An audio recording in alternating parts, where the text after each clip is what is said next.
Sinakal, pinatay at saka ninakawan. Yan ang sinapit ng isang babae sa Cavite mula sa kamay ng sarili niyang kasambahay. At ang mastermind ng krimen, mismong best friend daw ng biktima. Nasa frontline ng balitang yan si Dave Abuel, exclusive. Pasado alas 8 ng gabi nitong linggo nang makunan sa CCTV ang kasambahay na si Vanessa kasama ang kanyang among si Ruby sa loob ng bahay sa General Trias, Cavite. Maya-maya lalabas mula sa isang kwarto si Vanessa na may hawak na puting tela. Saka tinakpan ang CCTV. Ilang minuto ang lumipas at napansin ni Ruby na may takip ang CCTV. Bakit ito tinakpan Ito ay CCTV. Nakaloka talaga. Inalis ni Ruby ang tela pero nahagip muli ang kasambahay at ibinalik ito makaraan ng ilang minuto. Ilang saglit pa, maririnig na ang sigaw ng isang babae, mga kalabog at kahol ng mga aso.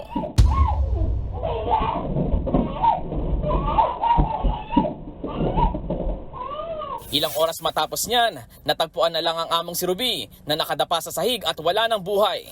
Agad ikinasa ang manhunt para kay Vanessa na siyang pangunahing suspect sa krimen. Sa investigasyon, lumabas na 4 na araw pa lang namamasukan ng suspect bilang kasambahay.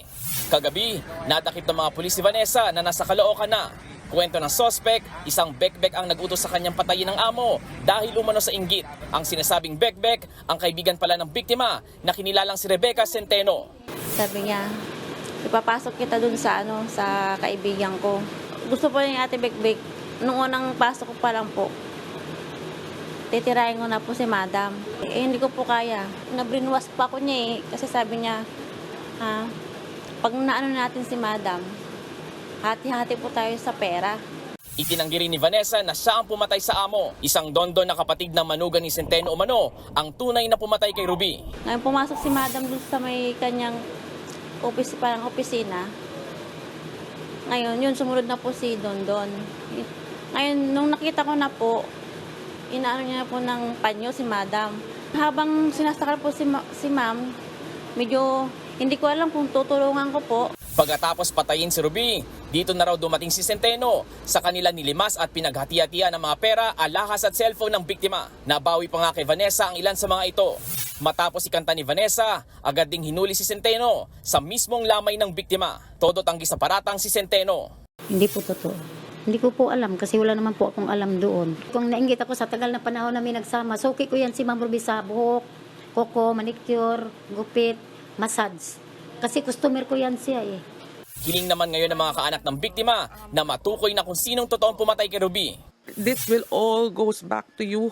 What goes around comes around. Hindi kami titigil hanggat di kayo makuha lahat. Nasa kustodiya na ngayon ng General Trias Component City Police Station sina Vanessa at Rebecca. Pinaghahanap na rin ngayon ng mga otoridad si Dondon habang patuloy ang investigasyon sa krimen. Nagbabalita mula sa Frontline, Dave Abuel, News 5. Mga kapatid, Jess De Los Santos po, huwag magpauli sa mga umaaksyong balita at napapanahong issue sa bansa. Para sa mas malawak na balitaan, mag-subscribe at mag-follow sa social media pages ng News 5.